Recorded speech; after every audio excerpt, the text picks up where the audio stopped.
ಗ್ರಾಮ ಪಂಚಾಯತಿ ಹತ್ರ ಹೋಗಿ ಎಷ್ಟು ಸಾರಿ ಕೊಟ್ಟರು ನನಗೆ ಮನೆ ಕೊಟ್ಟಿಲ್ಲ ಸರ್. ಮತ್ತೆ ಚಿತ್ರದುರ್ಗಕ್ಕೂ ಹೋಗಿ ಕೊಟ್ಟಿದ್ವಿ ಸರ್. ಆದರೂ ನಿಮಗೆ ಕೊಡ್ತೀವಿ ಅಂತಾರೆ. ನಾವು ರೆಜಿಸ್ಟರ್ ಮಾಡಿ ಹಾಕಿದ್ದಿಲ್ಲ, ಅದು ಬಂದಿಲ್ಲ. ನಮ್ಗೆ ಇಬ್ಬರು ಹೆಣ್ಮಕ್ಳು ಬರುತ್ತೆ, ಇಬ್ಬರು ಹೆಣ್ಮಕ್ಳು ಓದ್ತಾ ಇದ್ದಾರೆ. ಅದೇ ಓದ್ಬೇಕಾಗಲ್ಲ ಅಂತ ಇರೋರೆಲ್ಲ ಓದ್ಬಿಟ್ಟಿದ್ವಿ. ಮನೇನೇ ಇಲ್ಲ ಸರ್ ನಮಗೆ. ಒಬ್ಬರು ಕೊಡೋಲ್ಲ ಸರ್. ನಿಮಗೆ ಲೆಕ್ಕ ಮನೆ ಹಾಕಿದ್ದೀವಿ ಅಂದ್ರಲ್ಲ, 10 ರೂಪಾಯಿ ಅನ್ಕೊಂಡು ಮತ್ತೆ ಇದು ಕಲ್ಲಾಯ ಕಟ್ಟಿ ಅಂದ್ರು ಸರ್.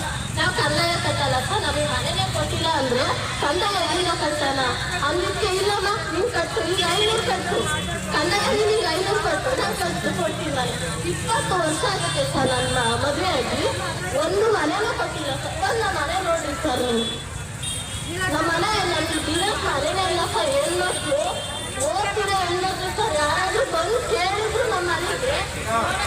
ಅಮ್ಮ, ಈ ನೊಂದವರ ಸಹಾಯವನ್ನು ಮಾಡಿರೋದು ನಮಗೋಸ್ಕರ. ಇದು ನಿಮ್ಮ ಮಕ್ಕಳು ಮಾಡಿರುವಂತಹ ಸಹಾಯವನ್ನು ನಿಮ್ಮಿಂದ 1 ಖರ್ಚಂತೆ ನಾನು ನಿಮಗೆ ನ್ಯಾಯ ಕೊಡಿಸ್ತೀನಿ. ಯಾವತ್ತೂ ಯೋಚನೆ ಮಾಡಿದ್ರು. ಆಯ್ತು, ನಿಮ್ದೇನೇ ಸಮಸ್ಯೆ ಇದ್ರು ಕಚೇರಿ ಇದೆ, ನಮ್ಮ ಜಿಲ್ಲಾ ಉಸ್ತುವಾರಿಯವರು ನಿಮಗೆ ನಂಬರ್ ಕೊಡ್ತಾರೆ, ನಂಬರ್ ತಗೊಳ್ಳಿಮ್ಮ. ಇಡೀ ನಿಮ್ಮ ಕಷ್ಟಕ್ಕೆ ನಾವು ನಿಮ್ಮ ಜೊತೆ ನಿಂತ್ಕೊಳ್ತೀವಿ. ನಿಮಗೆ ನ್ಯಾಯ ಸಿಗುತ್ತಂತ ನಾವು ನಿಮ್ಮ ಜೊತೆಗೆ ಇರ್ತೀವಿ. ನಿಮ್ಮಿಂದ 1 ರೂಪಾಯಿ ನಾವು ತಗೊಳ್ಳಲ್ಲ. ಓಕೆನಾ? ಸರಿಮ್ಮ, ಥ್ಯಾಂಕ್ ಯು. ಇಷ್ಟಕ್ಕೆ ನಿಮ್ಮ ಮಾತುಗಳನ್ನ ಕೇಳ್ಕೊಂತ ನೀವೆಲ್ಲರೂ ನಾವಿದ್ರೆ ಬಿಡಮ್ಮ, ಕೈ ಮುಗಿಬಾರ್ದು. ಅಲ್ಲಿ ಕೂತ್ಕೊಳ್ಳಿಮ್ಮ, ಮಾತಾಡೋಣ. ಈಗ